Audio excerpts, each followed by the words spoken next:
Hello, hello, hello. I know Julie is here. There may be some others that are lurking. You want to say hello? Can you say hello? This is Dante. He's being shy now. He's sleepy. I just woke him up to take him outside, and he was all yawning and whatnot. He's been a really good dog. So I'm going to put him down here in just a second so he can go take a nap again. Yeah, go take a nap. You want to lay right here? How about this? How about that? I'll give him a moment, see what he does. Oh, he's going to leave. All right, let me go make sure he goes and lays down in his bed. All right, come on. Let's go put you in your bed.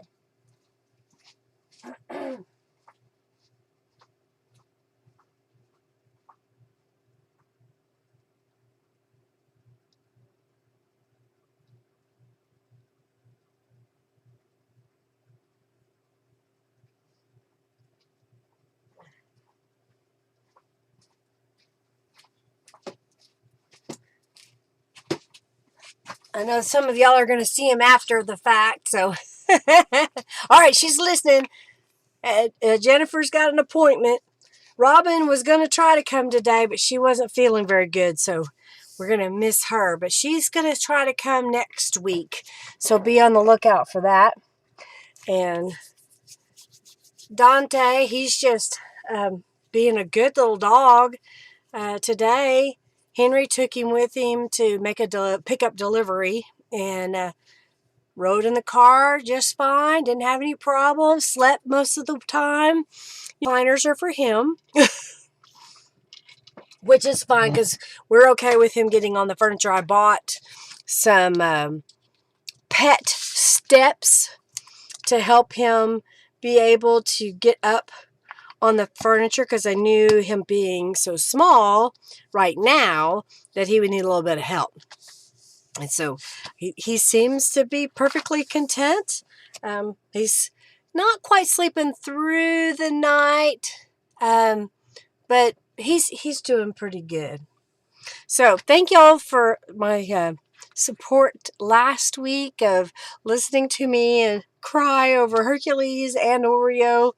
I still miss them. I still think about them, especially it was when Dante does something and it reminds me of one of the other two dogs. I'm reusing some of the things that I had with the other dogs. So I remember because of the other dogs that they used that or slept in it or wore it or whatever it was. So they're not forgotten. Dante is not going to make me forget about them, but it does diminish the heartbreak a little bit. And I was planning on not getting another dog, at least for a while.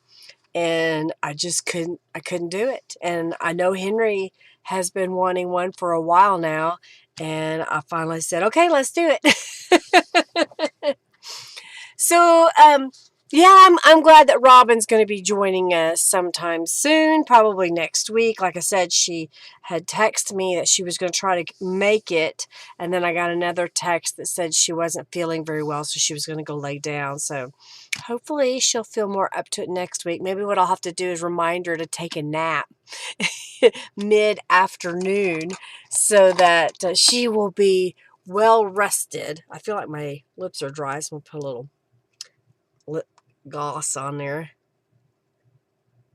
So this week I thought we'd make some mini journals, smaller journals. Maybe you can put the journals into a larger journal, or maybe this would be a journal that you could, in this case that I am doing faith-based, you could put them in your Bible as additional writing.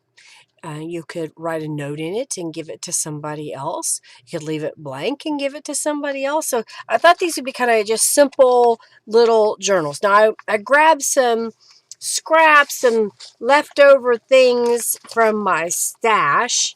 And I thought, well, let's start with this one. Normally, I would have Well, you know what? Let's just do this one. I've got this one here. This one has been stitched around on my sewing machine. It was some mop-up papers that I had then adhered some, looks like scrapbook paper, stencil paper, book pages that I stamped upon, painted paper, and some gel prints are in here. And I thought mini journals, your interpretation can be any size, whatever works for you. You could take a 8.5 by 11 sheet of paper, cut that in half, and then you could end up with basically a 4.25 by 5.5 inch tall journal. I'm going to see what happens when I cut this. So I got my paper cutter out. And do I want to make 3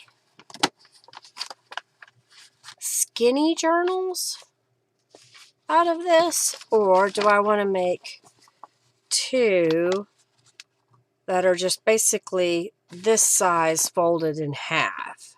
Let's make 2 this size to start with. So the first thing I'm going to do is cut this in half. I did stitch around the perimeter and over some of, I'm going to move it over because this has stitching right here. So I'm going to try to line that up. And I think I'm going to go ahead and load up my sewing machine. So let's say, pardon me, let's get out the sewing lamb and And what I'm going to do is use a zigzag stitch. This paper is dry, so I don't have to worry about if the glue is wet, because that will make the paper tear and it will gum up my sewing needle. I'm just threading my machine. I had moved it, so it had become unthreaded in the move. So I got that threaded, and I'm hoping I have it a bobbin. So we'll see if we're playing bobbin chicken today, as they say. And all I'm going to do is just stitch right down these edges here so that it be finished, okay? So we're going to go over here to the sewing lamb.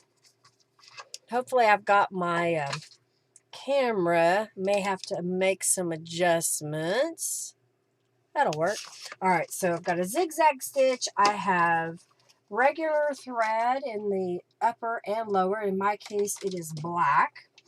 And I'm just going to start out pretty slow and then just stitch down. I saw a Facebook post where someone had asked about sewing with their sewing machine on papers and even chipboard. There are some that were like, well, I wouldn't use your good machine. And honestly, it won't hurt your machine. It's not any different than sewing on fabric, both of which can, oh, I guess my thread broke. Both of which can cause your machine to have issues because it's dirty. So you'll want to make sure that you follow your user's manual for your sewing machine. And all right, why aren't you catching? There it goes. Clean your machine on a regular basis. I'm due to do mine. It's been a couple of months since I've done it. Probably would want to change your needle if you're going to sew fabric, a garment, after sewing on paper, because sewing on paper can dull your needle. So although I must not have it threaded very well because kind of messed up there, but it works. Let's go back over here. All right, so I got a couple of pieces here. I don't have anything on the inside, so let's do this. I think, well, I have this one. Does that kind of go? Is it wide enough? It's not wide enough, but I might have, you know what? I have some of these papers that I made a while back with the undesirable papers. These were some of those green, brown, a little bit distressed papers that Tim Holtz had a few years back, and I've had this notepad for or scrap pad for a while, and so I painted it and stamped and stenciled. So what if I were to cut it? Hopefully, oh, it won't fit, but one will. So let's do one of these. Which one is bigger? This one is bigger. So I'm going to do one of these and basically put it on the back side of this so that my cover for my journal is a little bit bigger. So I like this corner here. I am just going to glue it directly down. Since it's paper to paper, I'm just going to use Aleene's tacky glue on here. And I want to make sure that I'm getting it really close to that edge so that the edges don't lift. When I get it all glued together, they'll become one piece. Another thing I could do is I could sew it again if I wanted. Maybe do like a straight stitch or add some other decorative stitching. I may have moved it to the opposite corner. I don't know. We'll see what happens. So I'm going to get a bone folder and push this out to the edge so it'll really get the edge of that paper all the way down. So if you're ever trying to put two pieces of paper together, put enough glue that it does kind of seep out the edge, and then you'll know that those edges are going to be adhered together. All right, so I'm just going to grab a paper towel, clean up the excess glue, and I'm also smoothing it out. Okay. So another way to use up your scraps is to glue them all down and call, hey, see you later, Julie. I understand.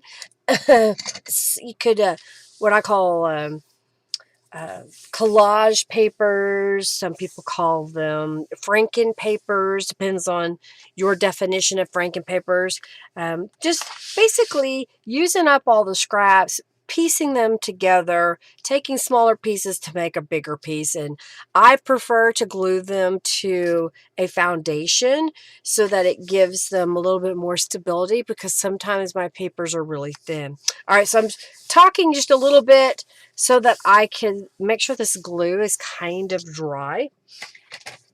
I'm going to grab my paper cutter here, and then I want to line this up on my paper trimmer with the edge, and I'm going to cut it. I got it over a little bit, but that's okay. I can always get rid of the excess. All right, so that one, and then let's do this way. Okay, so now we've got these smaller pieces too that I can use in a different way, because I don't think, yeah, this is too, but maybe I'll find another piece of cardstock over here. Oh, I guess what I could do is score this, but I think I need to measure and see how far it is. So this is 9 inches, so 4.5 inches, right, would be the center. So I'm going to take my bone folder and gently score in the middle here. I'm not going to fold it just yet because I want to make sure that that glue has set up really well before I try to fold it in half. And I'm going to grab my distress inks here. I'm just using the Tim Holtz distress inks, and I want to go around the edges real fast. So what has everybody been working on? Have you been working on some projects, whether it be working in your craft space, or maybe you've been cleaning your home getting ready for Easter coming up, or maybe you're trying to get rid of some stuff. I'm trying to get rid of things, so I'm not doing a very good job at it. I know that. I know that's my flaw. I have a problem letting things go, but a little at a time, I am kind of throwing some things away and or giving it away. Pardon me a moment.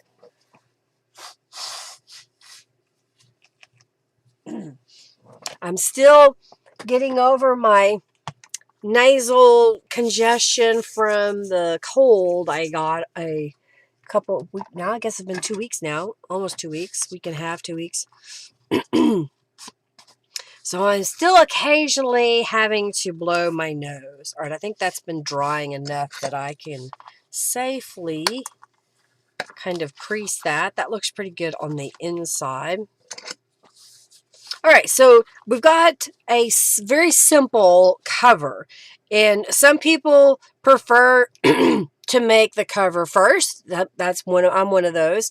Another is making pages and then cutting or creating a cover to meet your pages. So it kind of depends on how you like to work. Do you want to wholeheartedly really use the scraps that you have in the shape that they are, and then make a journal cover to accommodate them?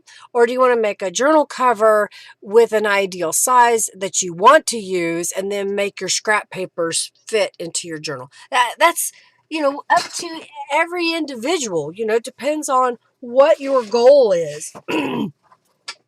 I don't mind basically creating more scraps if I need to. So I'm going to measure this again. So 1, 2, 3, 4, 5, 6 inches tall by 9 inches wide. This is an 8.5 by 11 sheet of paper. You know what? I could put this in here and use another piece of paper across the bottom to either give additional writing space or make a pocket to put things in. I think that's what I will do because I have 2 of these. So why not use them both in this journal? I've got a book page here. Let me see if I've got another one. I do. Okay, and this will accommodate the 8-inch across, so I know that'll work. Now, do I want to decorate these pieces before I put them on here to make a pocket out of it? Do I want to piece some papers? Do I want to maybe add some inks to it and fold it over or spray it with Tattered Angels? You have options, right?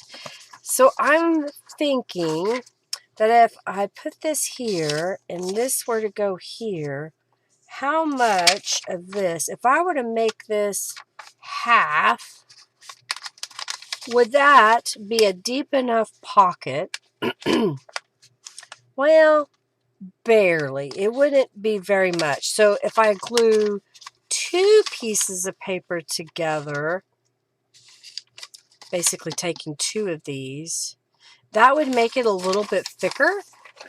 I don't know. I don't know that it needs to be thicker, so I'm just going to do the one. So I'm going to fold it in half. Then I want to fold down this edge across here, which will help the top portion of my pocket when I put things in it. I won't have to worry about it tearing, because if you're using a thin book page and you're putting stuff in there, they can tear. And I think, pardon me, I can glue this on in such a way that it will stay shorter than my book cover in both height and width. And it would give us a nice little pocket. I can move it over and put it in the center.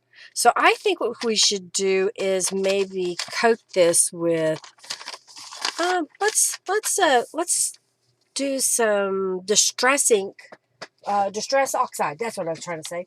Distress oxide on it, and then maybe also do some stenciling.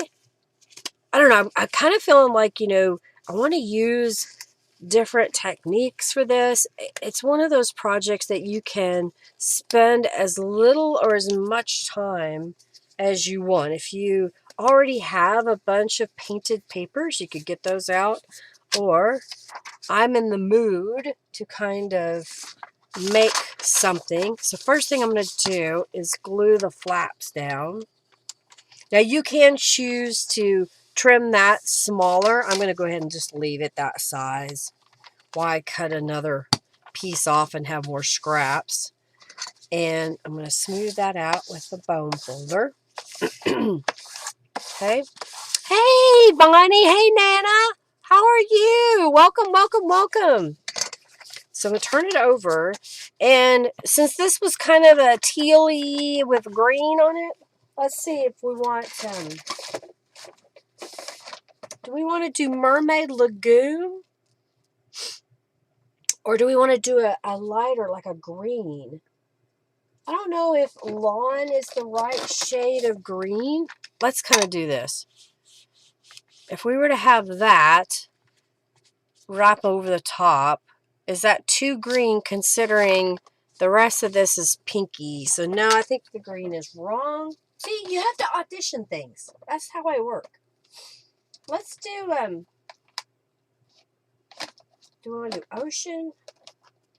I'm going to do ocean because it's a little more blue than the Mermaid Lagoon. Oh, I'm losing the lid. Where'd it go? Okay, there it is. It was hiding. Welcome, welcome, welcome. Thank y'all for being here today. All right, so I'm just kind of going over that. I want that background to have a little bit of color, but I don't know if I want to really fill it in. Another thing I could do is get my blue, where is it? Oh, there it is. Kind of ink and add a little more so it's not completely white. I should have done the technique where I laid a stencil under it. Maybe I'll do that. All right, I think that's enough for now of the Distress Oxide ink. I don't know if I don't see a blue laying here. I do have a pink. I have this black cherry color. No, it's going to be a lot darker. I don't know if that's what I want. This has got black cherry on it, I think. Shake it up, shake it up. I don't know, is that, if I were to stencil that on top of the teal, it's going to kind of turn it kind of purpley. So I think, no, let's get a kind of a blue Tattered Angels, or even a green. This one's called True Turquoise. It may have enough of the kind of a white pigment to it that it'll give a contrast. It's my hope. And I saw a stencil here earlier because I got it out just for this project. Okay. Go slow and look at everything. Here we go. This is one of my older stencils. See if I had a piece of paper we really want to use. All right, so I'm going to lay this on here kind of in the middle. And then I'm going to lay the stencil on top. And I've shaken this up. I don't know if it's going to work. Sometimes if I forget to clean them, and then put them up. So I got that wet. I just have a little spray bottle of water. All right, let's see what happens. Let's see. All right, it's not going to work, so I had a bunch of empty Tattered Angels, and I went through and cleaned as many of them as I could and made sure that they worked. And so I saved all the sprayers. So before you throw away something that has a sprayer on it, clean it and see if you can run water through it and set it aside.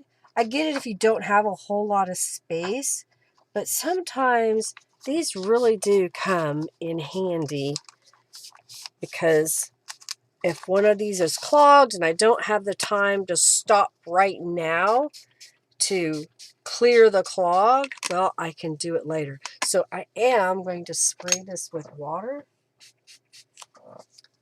So there's some water on that, and hopefully that'll keep it from drying up and clogging. All right, so I've got a mop-up paper here that I've made because I sprayed the stencil and then I laid my piece of paper on top, so we could use that as a page inside. And then I have the stencil that I laid over. Oh, it didn't come out. So I needed a darker color. All right, well, I'm not going to spray it anymore. Instead, I'll use some rubber stamping. I was hoping it would show up. It showed up a little bit here. Had I not really blended the blue, I could have gotten a better print. You know, you learn. You know, that's part of doing the crafting in this manner is experimentation. And I'm okay that it didn't turn out the way I had envisioned. I'm going to still use it anyways. And then this piece of paper, I'm going to set aside. Actually, first I'm going to spray the other side. But I'm going to put it in my drawer of, I call it handmade papers. Clean the sprayer, Linda. And if I'm looking for pages for a standard 8.5 by 11 journal, then I have these papers that I've made, and when you fold that in half, it just shows you a decorative page. I know it's flashing out because of the white. Come on. Work. I think you kind of get something dark behind it. Maybe that'll help it. The idea that then it'll have this empty frame here. It's not anything new. It's something that I've done for a long time. All right, I think I've dallied enough that this is dried somewhat. It probably needs to be hit with a heat tool. All right, so I put my paper in that drawer so it's ready to go. I think I'm going to use this one today. And I'm going to hit this with the heat tool. Why? Because I use that Tattered Angels on here, and my paper is going to be a little bit damp. I think what I'm going to do is grab some rubber stamps. I know I have ones right here. I may see if I have this one laying over here to the side, which is one of the beeline stamps. Okay, let's see if it's here. Did I put it away like I'm supposed to? I did put it away like I was supposed to. All right, so. I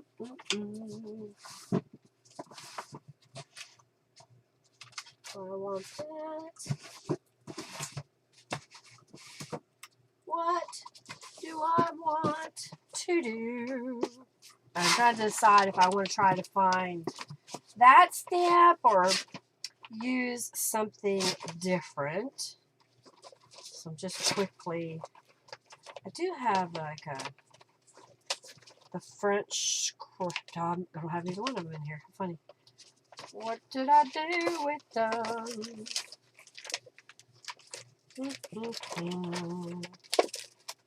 Yeah, I don't see any of those that I want to use.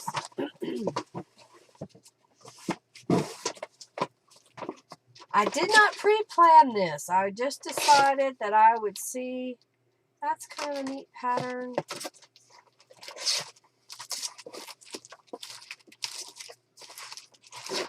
I don't know if I want any of those. I wonder where I put those. I thought I looked through that one.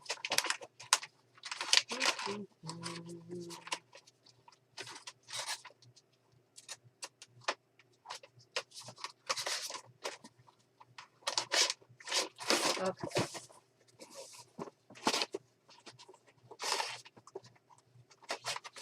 Oh, you know, I might get that one. Okay, I've got two stamps ideas here. Since I always use the henna rose, today I think I'll use the henna mandala. And let's position that on here. Let's get the black ink, and I think I'm just going to stamp it all over, just to give it some kind of decoration, embellishment. So it's not just book page with a failed attempt at stamping or stenciling. All right, I think I'm going to go, I'll go like this. I want it to be somewhat of a random pattern, so I'm going to go in every so often and stamp, just kind of filling in the gaps.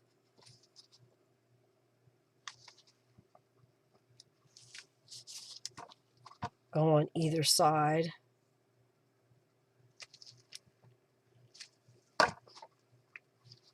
Fill it in a little at a time. Now let's do this edge here. There. Let's set that there for a minute. All right, so here's what it looks like so far. You fold that in half.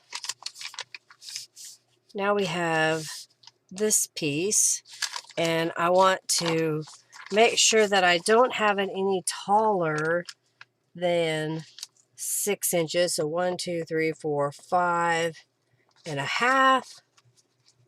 And that would fit within my height. So I'm going to line it up here.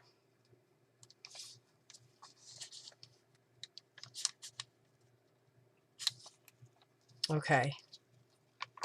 Since I'm trying to line it up with the edge and not get it too tall. Okay.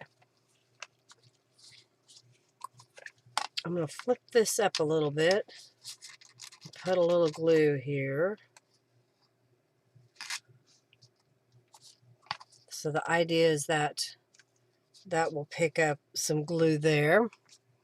And I'll make sure it's straight. And I'm going to do the same on this side.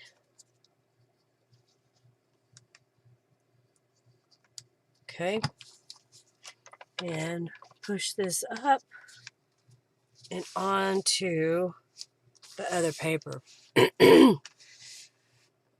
Yes, I got a new pup. I couldn't do it, Margie. I couldn't go without Hercules and Oreo. And I had already been looking, and Henry had already been looking. And I went to the shelter, or the Humane Society actually, and looked at a dog that they had. And he was a little bit bigger than the size of a dog that I wanted, and he shed. And I can't have a shedding dog because they're going to go to the shop with us. And then the worst part of it was he had some really bad habits that were going to have to be retrained out of him. And I was kind of like, oh, I don't know. And I just couldn't do the hair. If his hair hadn't gone everywhere when I pet him, I could have said, okay, well, we can work with him and teach him not to chew on people. He would mouth you. If he didn't have a toy in his mouth, he had his hand in your mouth and would not let go. He never hurt me. He just, you know, you're mine now. I have your hand. You cannot leave. And that may be why he doesn't. Maybe he's afraid of being abandoned, or maybe they just never, whoever abandoned him at the Humane Society, maybe they just never broke him of, you know, putting his mouth on people and changed it to, let's do something better. I don't know. Anyhow, so I ended up posting on Facebook that I was looking, and one of my Facebook friends told me about this family that others would call them a breeder, but I call it a family because they didn't have, you know, dozens and dozens of breeding dogs. They had, I think, how do I describe this? One male and two females. And the one of the females is no longer going to be bred because she had such a hard labor, and they decided that it just wasn't worth her health. And then they have another female and then the male that they said they're probably going to breed a few more times to get more litters, but not too many more. And they lived in their house. You know, it wasn't like they had a cage outside that they were keeping them in, or I'm going to leave this one out and go to this one here. You know, they didn't cage them up and they let them run around. And my friend that told me about them, she said the male dog, Theo, goes to the hairstylist shop because the lady owns a hair salon. And so he gets to meet all kinds of people almost every day. So he's really well behaved. That's what my friend told me. And so I was like, okay, well, that sounds really good. And they had the male dog outside because he was going to be wound up after not have met us before, time of day, all that kind of stuff. So he stayed outside for a little while, but we got to meet the mom of Dante. I'm trying to think of two things at once. Okay, this goes over here. And so we got to meet them and play with her and him. It was kind of fun, just kind of playing with them and checking them out. I don't know how many pages I want to put inside the journal. Right now I'm just kind of grabbing a few pages to put in here. What I could do is get maybe one more book page and decorate this somehow. So I'm going to leave it whole, and I see some papers here that I could glue on. Kind of it looks like a gel print, or where I rolled off my brayer. I saw some other papers. Could do something with these. And even this one. Okay. So I think what I want to do is I want to trim this one out. Welcome to Dante. He's pretty good. I could not have asked for a better dog because he lived with the family. He didn't just get, you know, born and shoved into a cage. He learned a little bit about socialization. He played with the other dogs, and then they started potty training him pretty early. So by the time we got him, he was crate trained. He will bark or whine if he wants to go out at night when he's in the crate. So that's worked out really well for us. We're happy that he is, I don't know if I want to cut, yeah, happy to, you know, go potty when kind of on command. We get up with him and say, okay, go potty. And he goes right to it. He doesn't lollygag around. He steps up and says, okay, that's what I want to do. Here I am. It's funny. We're like, okay, well, now you can go inside. He's like, yep, I know I can. I'm leaving. All right, I think I want to put this one here and then maybe glue that beside it. Yeah, I think that's what I'll do, is just put some glue down here.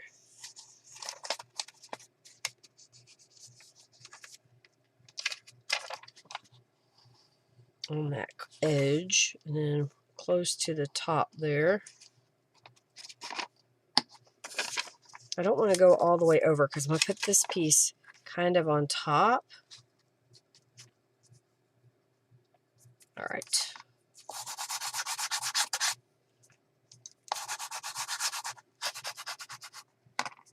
Okay, wipe it away. Where's my little paper towel? I don't know. He's really well-mannered.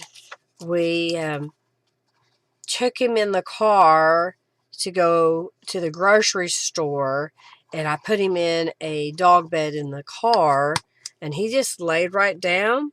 We gave him a little chew thing, which I have to limit how much he gets of those because it kind of messes with his body. But I gave him a little chew thing, and then he chewed for just a little bit as we were driving, and then he laid down and went to sleep. So we went into the grocery store and got our groceries and came back out, and he was still asleep. I'm like, well, okay. That was easy. I think I need one more little piece of something. So let me see if I have a scrap here that would work. Is that big enough? No. But if I did this and then did that, then we get a nice little variegated piece. Yeah? Okay. So first thing I'm going to do though is trim off this excess. And I want to make sure that when I trim, I'll just trim it. But when I'm done, I'm going to make sure that this is at least 5.5 inches tall, no more than 5.5 inches tall by 8.5 inches wide. Okay, so I'm going to put this piece down just a little bit, I think, so we're not doing the exact same proportions. Yeah, I'll come down just a little bit.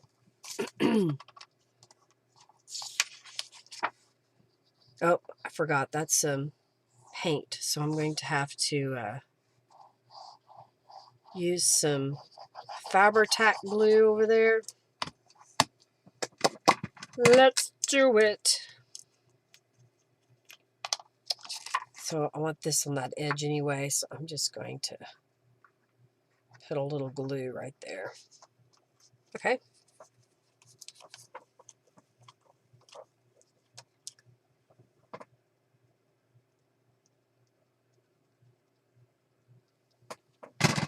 Margie says, I had a dog many years ago that would go to the door and look me in the eye, and I knew when he wanted to go out. That's good. She also had a little black cat that ran circles around him. So funny. Ah, that's funny. My stands silent with his backside to you when he wants to go out. He's very easy to miss. He's a rescue Maltese. That's funny. That's funny. Well, when he's in the crate, he'll whine, and then if we don't answer quick enough, I meant to go down further. If you don't answer soon enough for him, then he starts barking. He's like, "Hey, you gotta do something here. We have a problem." You said your cat would run circles around your dog. We had a Athena. She was just a common black barn cat. A while back when we lived in Oklahoma City, we had a home. I've told this story before. we lived in a home that backed up to a schoolyard. And because of that, when they would mow the schoolyard, the mice would come into our house. And I caught way too many mice. Oh, I got to put some glue in here. And I was tired of it. And I said to Henry, we need to get a cat. And so a friend of ours, or actually a employee of his, had a friend of hers that had a cat that just had kittens in these people's barn.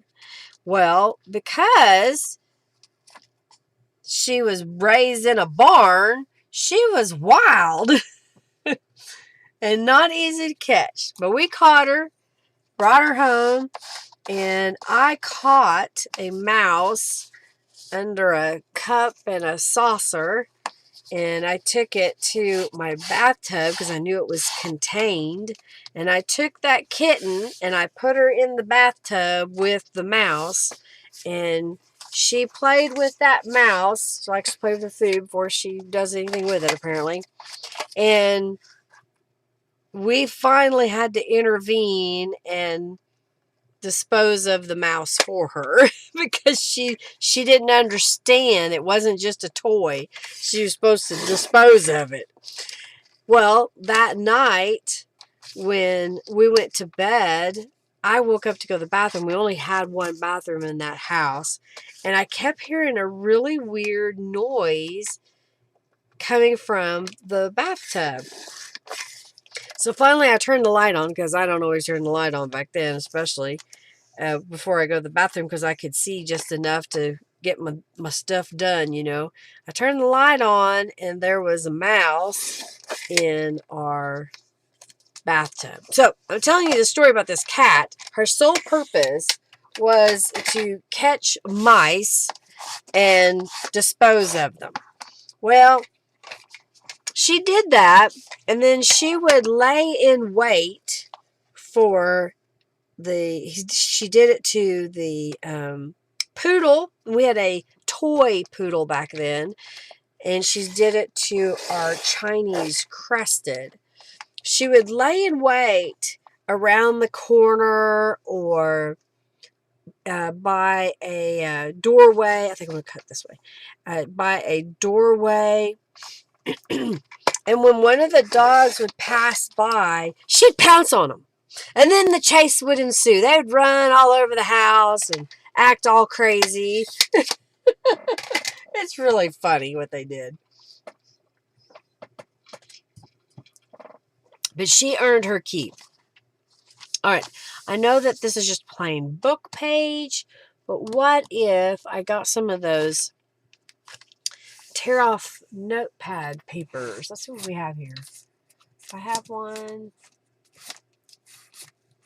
Yeah, I think I'm just going to grab my box of them. And probably, we're kind of sticking with this teal kind of color. I haven't been to Dollar Tree in a while to see if they make these anymore. All right, so we're going to do that. I'll go ahead and fold this page in half.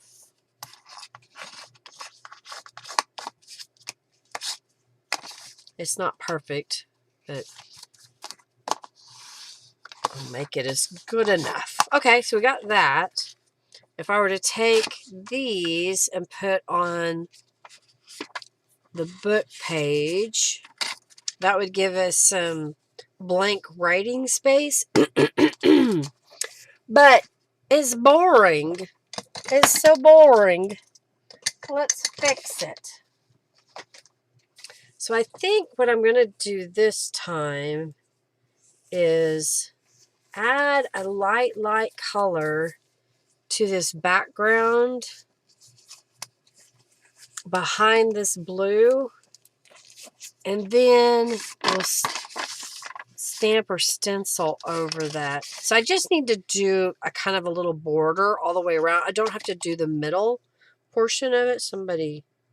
Okay. I was like, I got a message. Somebody sent me a message. So maybe the blue since we're kind of doing pink on the outside and blue on the inside, and I know that's weird, but I kind of like it. All right, let's do this tame teal color, I guess. I know I'm stuck on it.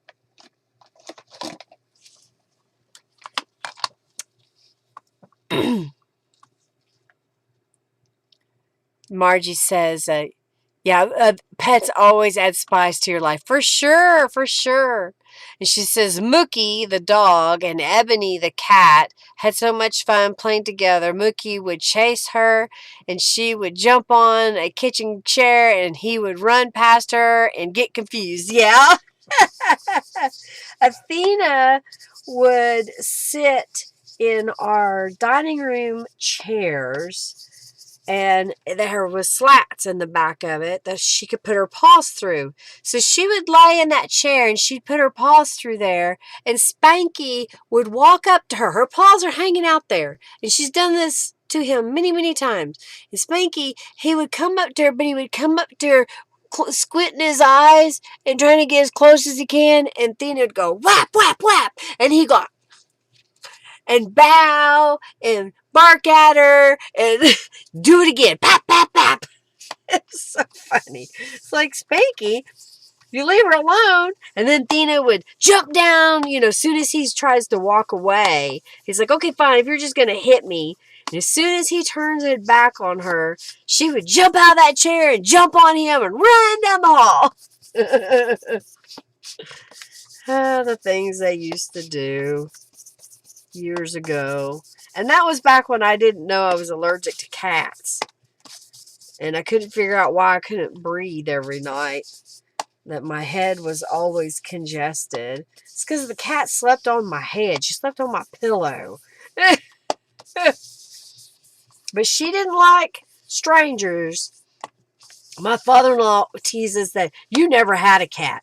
I know I put food down when you weren't home and that food disappeared, but I didn't ever see a cat. Because she would hide when strangers would come over.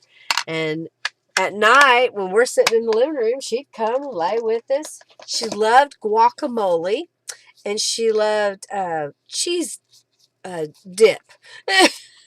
She was weird, but she wouldn't eat any other human food. She'd eat chicken if you gave her some chicken, but otherwise she was not interested in human food. She was a riot. All right, I think I'm trying to decide, do I want to put these down and then let's stamp around it all as one unit. So I'm going to add some distress inks to this piece. I could, in theory, use the stencil that I had earlier and didn't get the impression that I wanted and stencil on this blue paper.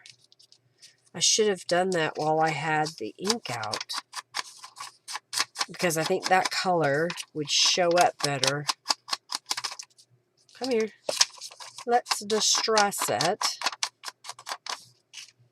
Now, do I want to stencil over the whole page? Meaning glue these down, and then my stencil would kind of bleed onto that, and then we're going to stamp over it. Might as well, because it would all be done once I finish adding the color and the stamping. So I'm just going to add a little bit of glue to the back side. The critters, they're fun, and if you don't like critters, I understand it's difficult to comprehend the joys and the heartbreaks that come with having a companion pet. And I know there's all these ethical things. Well, that's just cruel to animals. I'm like, dogs were meant to be our companion. It goes back so far that how could they not be our companions? And there are some what I call wild pets that pardon me, that, people have captured, and those should not be in somebody's household. They should never have been captured, and they should live in the wild. But, cats and dogs, they're domesticated. They were made to be our companions.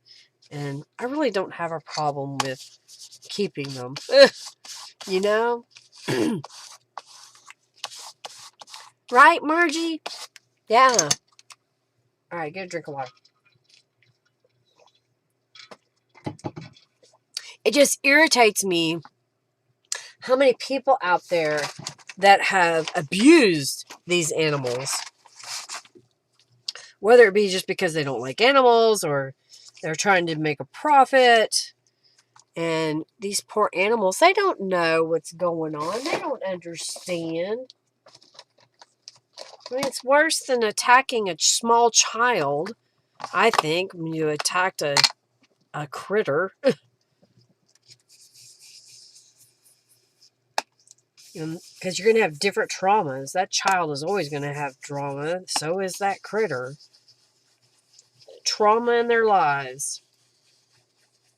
I think this will make a pretty pattern. Yeah, okay. The true lovers treat their better than themselves. Mine has more doctor visits than you. I get it. That was Hercules. Hercules had been to the doctor more than I had in his later years. Yeah. I don't know. There's enrichment and joy in it. Henry and I never had children, so instead we had dogs and a cat. We even had a ferret at one time. We've done a little bit of all of those. We did frogs. We did fish. I'm trying to think what else. We never did, like hamsters, or I did those growing up. We had hamsters and a guinea pig. In fact, when I was in high school, the science teacher would raise hamsters through the school year for everybody to observe. And then at the end of the school year, he would get rid of them, sell them, give them away. I think he gave them to me. I'm trying to remember because I had to figure out cage wise. So I would go to there was a flea market that my parents would take us to all the time, and I remember buying one of those plastic tube things and picking up an old fish aquarium that wouldn't hold water, but it could hold a hamster. I just made do with what I had. It was fun, and I would raise them for the year, during the summer, and then the next year, if he wanted some hamsters, he would ask me, and I'd give him hamsters back, so they would just go back and forth. And I guess when I quit, I didn't have a male and a female, because they also can fight. That's another thing. You learn hardships of death with them. Anyhow, they all passed, I was down to one. And then when I came home one day and she had died, I was like, oh, and I didn't get any more. It's like, I've done that. Let's move on to something else. We did parakeets. My mother grew up loving parakeets. And they had one they called pea pecker. And he knew how to say pea pecker, what is it? Peter Piper. Oh, I can't even say it right now because I don't remember how it goes. But I used to say it really fast. And she taught her birds when she was a kid how to do stuff like that. So she decided to buy some breeding parakeets. And we made a flight cage. We had basically, think of the size of a pretty standard bathroom. You got your bathtub, your toilet, you got a vanity. It's kind of this big rectangle box. And it's not huge. I'm not talking about, these grand vaulted ceiling homes that have a you know, super duper fancy whirlpool tub. I'm talking about a standard bathroom that was about the size of this flight cage for these parakeets. And my stepfather actually, made the little bird houses. So they had little house nesting. So think of a shelf with a front and a lid and had holes in it. And so the parakeets could go in and out. We would provide them with all kinds of bedding material. And you could watch these birds flip back and forth, back and forth, back and forth, back and forth, back and forth. And it's like, oh my gosh, they're so wild to watch. And we found out that there was a male that was a gigolo. He had 5 little ladies that he was visiting and creating babies with in that one flight cage. It was hilarious. Because that was nothing we did entertainment wise. We would sit and put a chair just outside the cage. And if you're real quiet and real still, you'll watch them flip back and forth, back and forth, back and forth. And that's when my mom discovered that he was just a little gigolo. Let's see if I have some kind of handmade paper. I could use some, I've got some teal paper over there. That is copy paper, kind of a tealish color. It won't have any stenciling on it. But I just saw, I've got some pink papers. And what I could do is put a couple of pinks in there. Let's do this one, this patterns. Is that what I want? Got this one. Yeah, because that kind of gives a different pattern. Or maybe this one. Well, I'll just get them all out. Because maybe I'll use it in a second journal. If I get that far today, I'm kind of lollygagging along, aren't I? Telling my stories about past critters. I could use that in the midst of it. Let's see.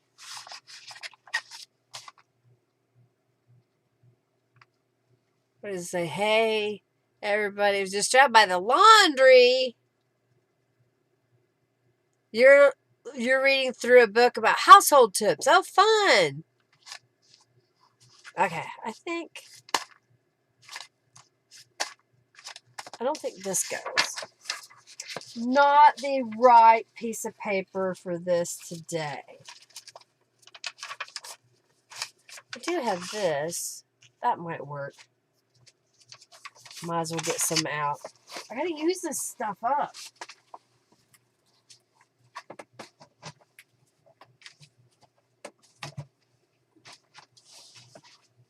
The parakeets were fun to watch. Well, and they wouldn't talk if you kept them together. So you can't have 2 parakeets and get them to talk in the same household because they hear each other and will talk to each other instead of talking to you. Ask me how I know. I'm trying to decide. Yeah, I think I could just cut 2. And that could go in here. And kind of mix those in. Do I want to do 3? Let's do 3. Might as well. Hey, Carrie. Hello, hello. She says she don't see the chat, but she's actually able to see me on YouTube. Okay, well, yay. You may have to, if you're on your TV, you may have to change the screen. And I can't tell you how to do it because I don't ever watch the chat. But once in a blue moon of a live, and then I couldn't tell you how to do it because I haven't done it often enough. All right, so now we're getting a nice little collection of papers here. So I'm just going to fold all of these. And then we'll just kind of mix them together. What did you miss? Well, you missed Dante. I kind of showed him off earlier. I'm sure he'll make more appearances in the future. I was telling a little bit about him. You missed Julie. She had to go. She had an appointment. Jennifer is listening in the background as she had a doctor's appointment as well. She may be on her way home now, if not shortly. I don't remember what kind of appointment she had today, if it was a physical therapy type thing or just a doctor's appointment. All right, so I've got the pinks. I think I want to put this as the first page in the journal. And then let's do a pink paper and a blue paper and a green paper. And then we're going to do the pocket page. I didn't use those pinks over there, did I? Oh, well. Like that. Because I've got this page, 1, 2, 3, 4, 5, 6, 7, 8. Well, I guess I could put these pink ones in here. So let's see if we couldn't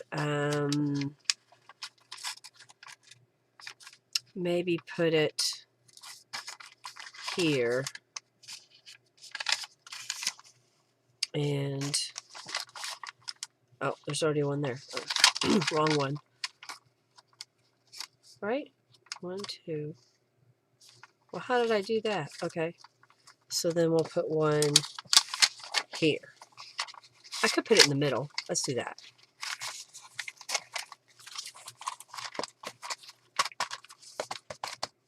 I probably should have trimmed these a little bit shorter, but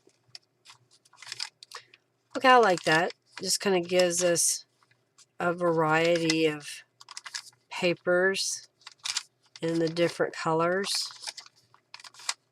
Okay, so I am going to bind this to the cover. First, I'm going to get those all really nested together. I have not made the cover yet.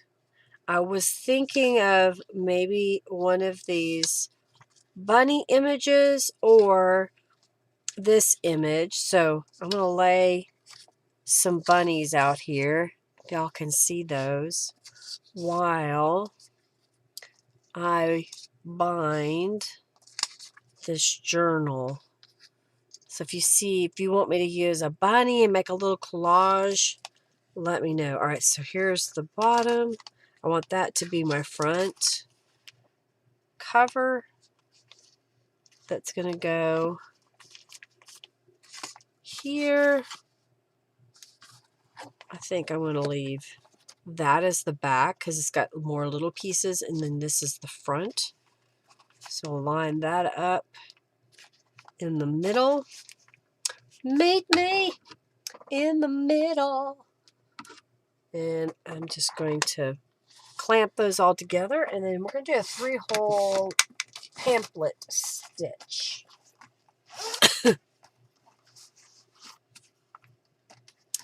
Listening in the car. Well, thanks for listening in the car. Thank you, thank you, thank you. All right, I'm getting out all my tools that I need. I think I have a template in here for a smaller journal, but if I don't, well, we can always make one. I think this is one. Yes. Pardon me. So I want 3 times the height of my journal. So 1, 2, and 3.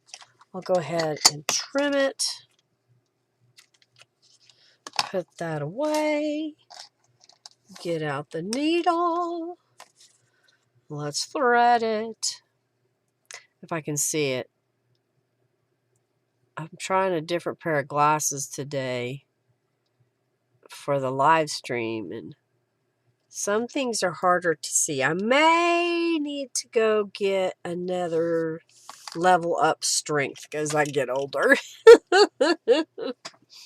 All right, so this is just a template for a 3-hole. I like to do my inset holes from the top and the bottom about an inch from the top and the bottom. So if you're ever, trying to figure out how far apart, I take a piece of paper that is the same height as my smallest page in my journal, then fold it hot dog style, and then fold it hamburger style. And those lines are where you're going to poke some holes. So in this case, you can see the line here. I folded it this way, and then I folded it in half, and then I marked from the edge. And actually what I probably did, honestly, is this. And then I just measured up and poked the holes all the way through. And in the center, when I opened this up, I poked the hole there. And so now I knew I had a little template that would fit normally an 8.5 wide by 5.5 tall. So something you can use, hopefully.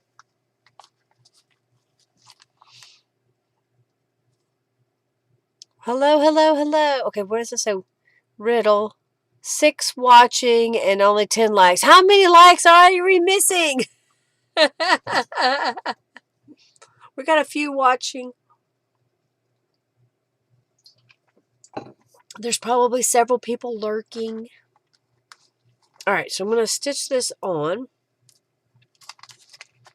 Start in the middle. Hang on to your tail. Wrap around to the top. Back into the middle. Out to the outside.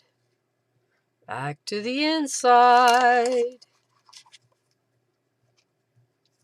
Come on. And wrap it through the first stitch. Put away the needle. And I'm going to tighten this up. Because I wrapped it around that stitch, it gives me a little leverage. I want to make sure that these are taut, not loosey-goosey. And I will tie some people call it a surgeon's knot, a square knot. Sometimes I'll do an extra knot. And for now, I'm going to leave the strings in case I want to come back and put some charms on there. I may do something that I haven't done in a while, which is add some paper shapes to it. Okay, so that's going to be the front. The other's going to be the back. Now, I did not put a tie on here. We could, after we're decorating the front here, I could do a couple of things. I could punch a hole in the back with some ribbon and punch a hole in the front with some ribbon and pull it through, and then you can tie it that way on the edge. I could take ribbon and come all the way across, and then whatever my collage image that I use, I could do something like put this down layered with another piece of paper behind it. And I saw this stamp for I know the plans I have for you. Now I could mat this and put it down. That's one idea. I have this bigger. The most important things in lives aren't things. I kind of like that idea. And maybe I'll make a little mat for this piece. And because I'm moving it down, I could punch holes here. Let me put my glue on it. There we go. So let me grab some ribbon. Hey, Raven, welcome, welcome, welcome. You don't pre-do the holes anymore. You've always loved my stitch. Oh, well, thank you so much. Yeah, if you're just eyeball it, that's okay. You can do that too. You don't have to have a stencil or template.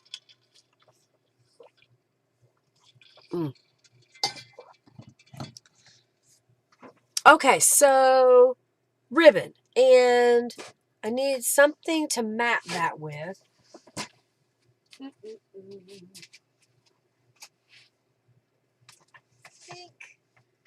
that's going to be the pinks.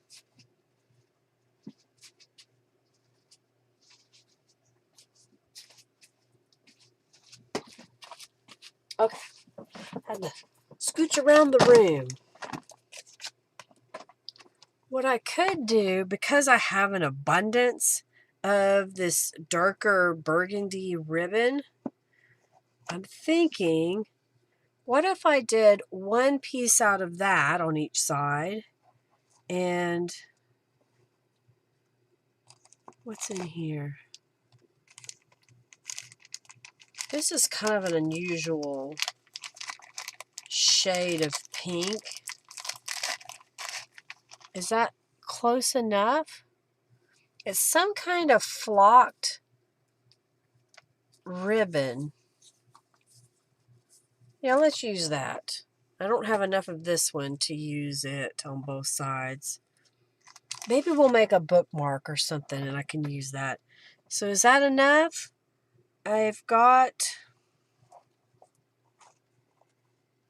this shade of pink. Let's use those together. I'm so glad you're here. Thank you, thank you, thank you.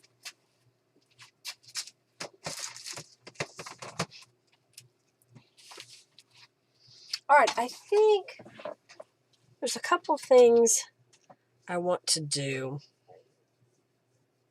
Ugh.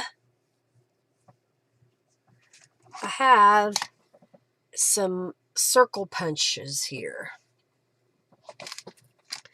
I also have this little piece of paper. I don't think that's going to work.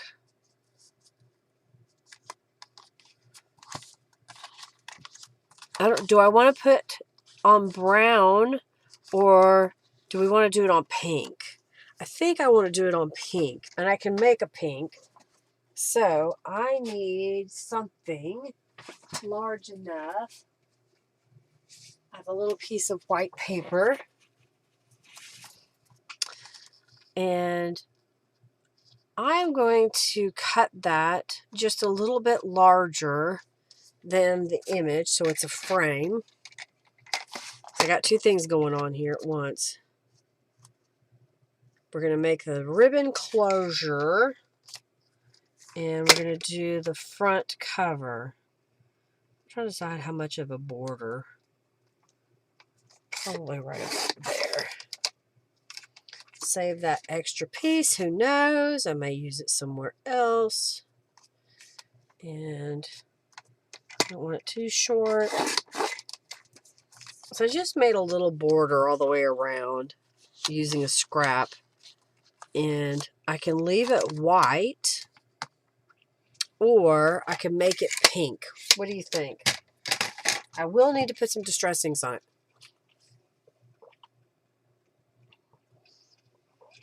I've sent out a bunch of them. You know, I moved a box the other day and I thought I saw 2 more journals. I didn't put them up there. I'll have to look. I rearranged a little bit because I'm still trying to clean out. And I thought I saw 2 more. And I forgot to bring them over here to do anything with. Okay, I think, do I want to do a pink around that? I think so. I want it to be fairly dark. So, you know what? Let's use a marker. I have cranberry here. Let's see what this looks like. Let's go on the brush side. So I have the brush side. Now what if that bordered, is that too dark? That's not quite the right color, I think.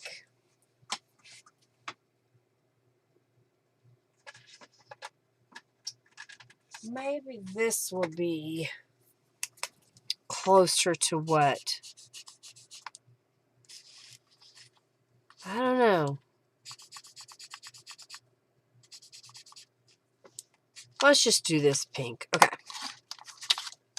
Because I'm going to put this over the top of it, this can be messy or not. I'm just going to go over the edge with the marker a couple of times.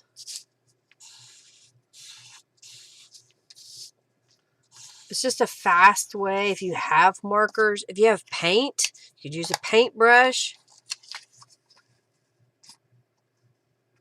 And then I just need to center it. And look how that looks. Just giving a little bit of a pop of color to that. All right, I think what I need to do is do some distress inks on it. And get it ready to glue, because I'm trying to decide if I want to put the tie on first. Probably should, but I want to glue these two pieces together so it's somewhat ready to go.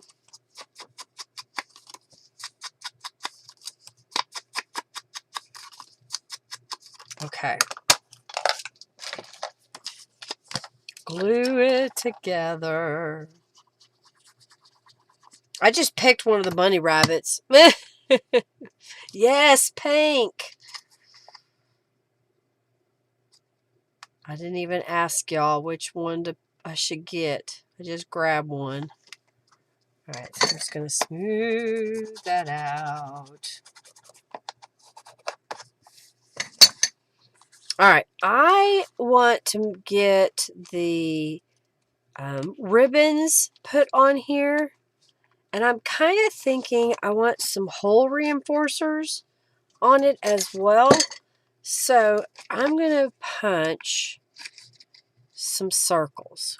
1, 2, 3.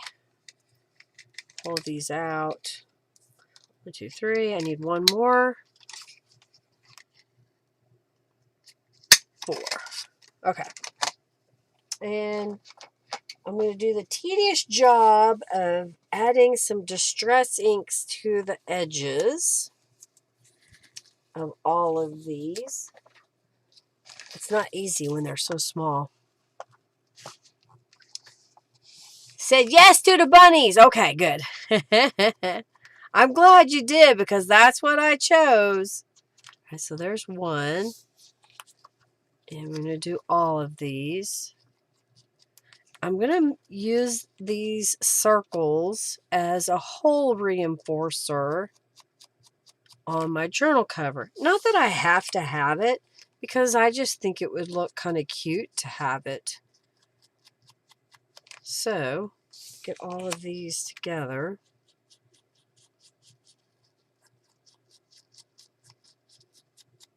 Okay. Now, the proper way to have done that was before I bound the journal together, because then I could use the journal cover in itself as a means to line up my circles. So, what am I going to do here? I think I'm going to fold the cover back upon itself, and I'm going to get a pen, and I think what I want to do is just position this right here. So I'm going to come in not that far. All right. Try to eyeball that on here and go around to the other side.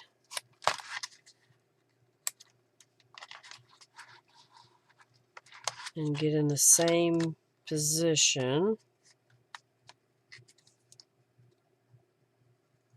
All right, let's see if I can do this.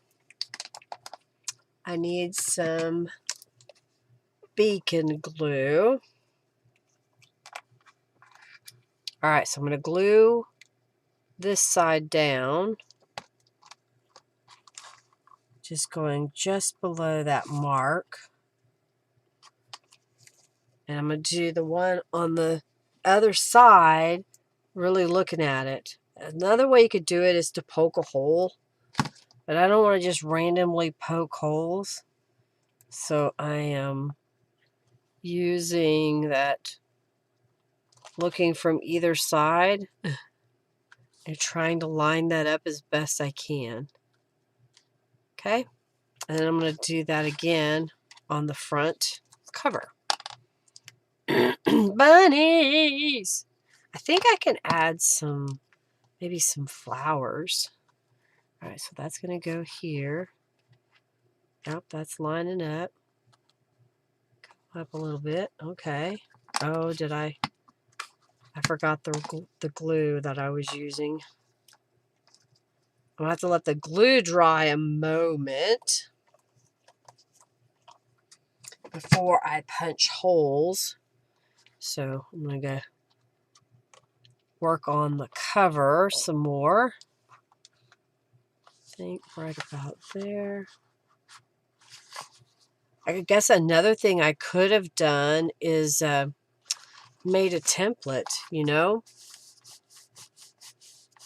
That's an idea. So if in theory, I always want this, do I fold it? Do I? Yeah. So if I were to cut this off, I'm going to make a template. I'm going to see if I can make a template. Because if that works, this is what I'm going to do. I'll fold a piece of paper in half. Okay. Now, give it a good scoring. And I want these to be so far from the edge. So I'm just going to come in here and punch through all the layers. Now, I've created more things. And now I've got this piece that, had I done this earlier, what I could have done was made sure that I positioned this over the edge and then just put the dots underneath. I got them over a little bit further. That's an idea I just thought of. So, do you like that idea? Would that be something you could do? This is the front, making sure that's my pocket. Okay. So I was going to layer this on here. We're going to punch a hole in here so the ribbon can go that way. And then this piece I'm going to go right here. And I may go ahead and maybe glue some flowers, some little paper flowers, maybe even a butterfly. So let's glue this piece down again over that painted paper. Do you like that idea? You know, and then when I punch the hole through this, I should be able to punch it where it lines up in the center and looks really good because of that. But I didn't do that. Use my example to do your own. If I need to share that in full, meaning show you step to step again, tell me, and I will create another little template and actually put it to use.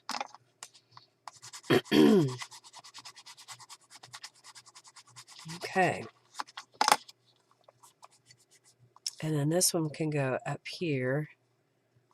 I don't want to cover up too much, but I want it to overlap a little bit. I don't know if it needs a border. I don't think it does, so I'm just going to glue it down as it is. See, sometimes you just have to be in the creative mode and you'll come up with a solution to be able to do something with accuracy. You know, I wished I would have thought of that first before I glued them down. But now I know how to do it.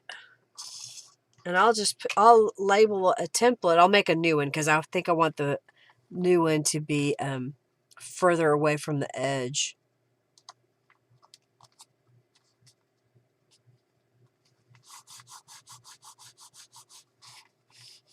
Okay. That looks really good. All right, let's get my hole punch out. And hopefully I can set this up where I can reach the center. Make sure I'm not going through. All right, so that's kind of, it's not perfect, but it's pretty close without the template. I think I did pretty good. Your template porn? You love templates, you have hundreds of them. Well, you know, why reinvent the wheel every time you do something? You know, it's, if it helps you accomplish what you need and it doesn't take up a whole lot of space, make templates and save them. All right. I don't know if my husband is home. Henry, are you here? Okay. I was just making sure that you were with the dog and I didn't have to go get him. Okay. He took him out. Okay. So I think we're almost to a point that I can finish this up today. And I think this is going to be my only project today. Because I want to go see my husband and my puppy. He doesn't have abandonment issues. I do. Oh, dear. All right, so I'm looking at this. That should be more than enough lengthwise. So I'm going to cut this.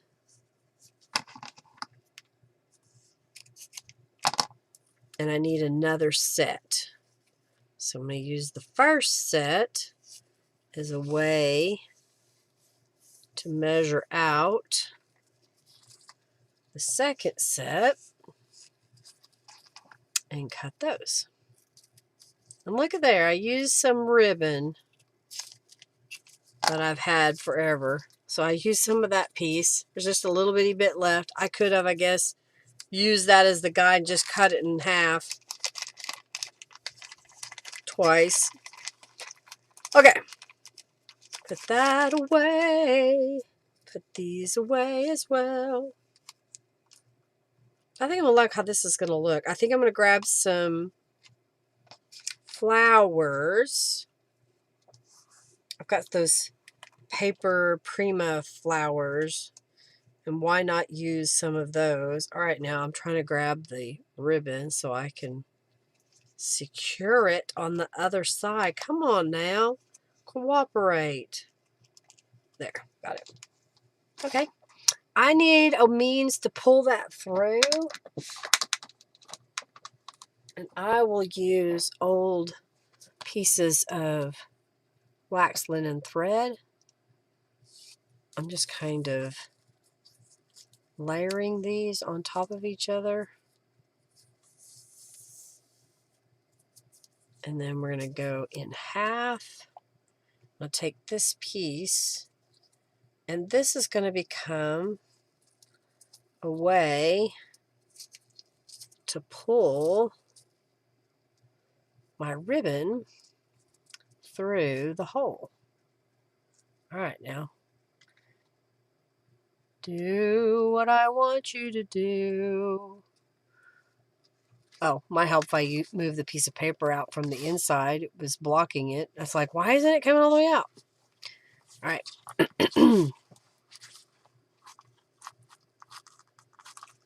And I think what I'm going to do is just pull the ribbon back through. Yeah. I may have got it too short. Let's see. I should use that same method to pull it through here. Why am I fighting this? Why indeed? Oh, might help if it would catch. Okay. Now we got all the pieces. I'm just going to gently kind of coax it tighter around. I don't want to pull too hard. Yes, the hole reinforcer is on the other side, but this ribbon, I just ripped part of it, is kind of fragile. But it should be enough that if I kind of pull it a little at a time.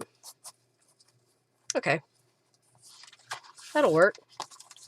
I just didn't make it long enough. I did not, because that's not going to tie. Ah! That is not going to tie. Okay, so what do we do? How do we pivot? How do we pivot? Oh, you know what? I can get a safety pin charm out of my little stash over here. See if I have something. And pin it together. That's not ideal, but you know, when you don't do it correctly, I should have made the ribbons a lot longer. I forgot how this wider ribbon is going to be harder to go through the hole. Come on.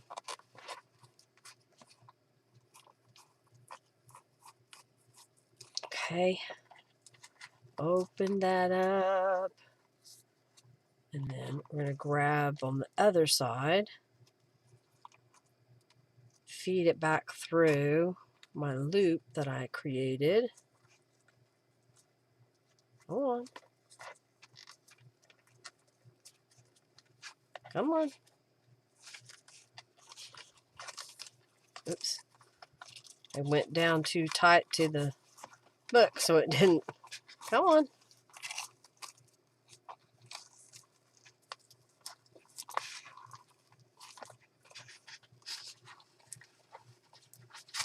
Just taking a little bit of coaxing.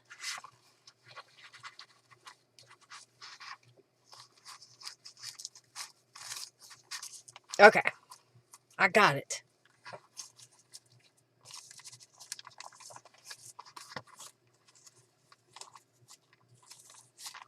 So, since I messed up, I need... Let's see what I got here. I'm sure I have something. Okay, I have a bulb pen. And do I have something already made? Oh, I have. Look here, I have this little green tassel that we could use. And let's see. How do I want to do this? Just pin it through.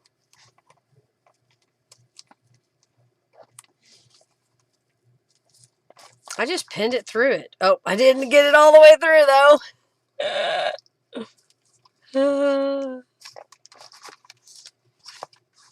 I guess I could also do a paper clip.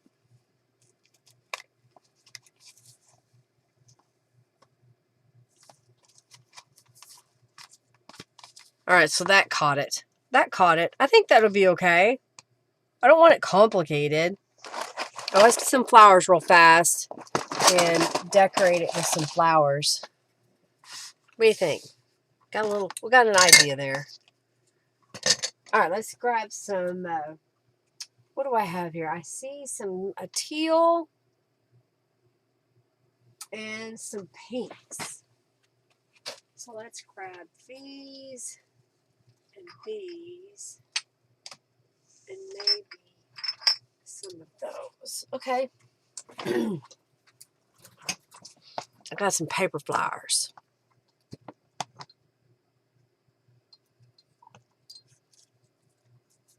You just scanned up, you just did it? Oh, the Junkie Joe game is exclamation point boss, BOSS. And then I forgot the other one all of a sudden. Oh, exclamation point FFA. Do we want to put it here? Maybe one down here. I have a little bit of some green. Come on now. Turn it that way. Maybe another green up here. You know, kind of in that little indentation. Yeah. And then maybe I have this darker, kind of a burgundy color. This one's a little bit different.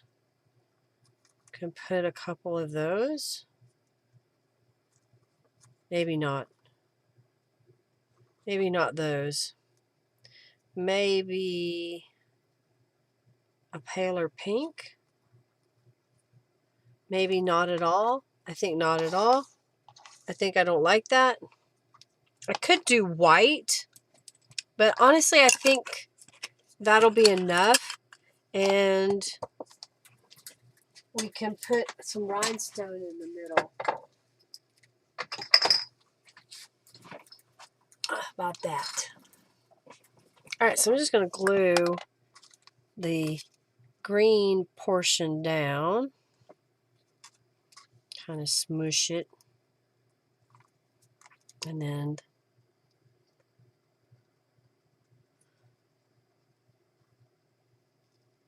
I'm kind of pressing that. Sometimes I'll put a block over it to kind of help push it down. You can leave it 3D if that's what you like, but I'm trying to keep it with a low profile. Let's go up with that. So I'm adding a little extra glue on the back side. Get another acrylic block for a second. And let's put away the green. I forgot. Here.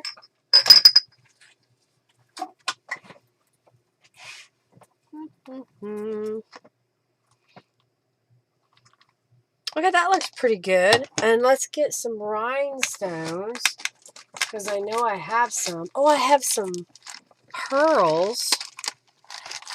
Should we do pearls instead of rhinestones? I think I like the pearl. I'm going to put a drop of beacon in the middle because, oh, I just realized something. I used Aleene's tacky glue on top of a book or a painted paper, so it wasn't sticking very well. So, put a little bit back there. All right, let's put that right here. And I'm going to get some tweezers to help me get it off the little backer sheet. These have a little bit of adhesive, but not a lot. And I find that if I add a little bit of the beacon glue first and put it down, it sticks a lot better.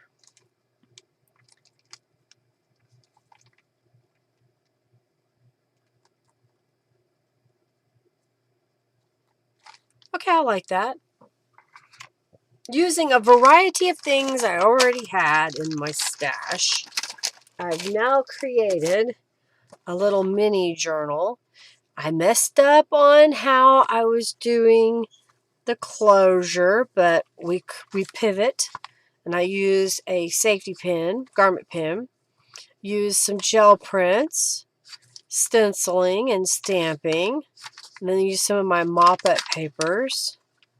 Used an old book page and made a pocket here and here. So you can kind of see it's a nice little variety of pages. It looks like I missed one of the fibers, but it's part of it being handmade. And I'm just catching that in the ribbon and then closing it shut. And then it just keeps that from falling. I think that turned out pretty cute. What do you think? You like it? That's something you can be inspired to create your own. I like these images from Calico Collage. I did put those in the description box. These were some spring bunnies. And then I think this is from the spring flowers that she made maybe a couple years now. But I still love those images and she still offers them. Well, I hope you enjoyed that today. I'm going to get off here and go play with my puppy and eat some dinner with Henry and hang out with him. But I'm going to make another one of these templates. I may do a video of that and record it. And that way I've got it. So I think that's what I'm going to do, is do a quick video.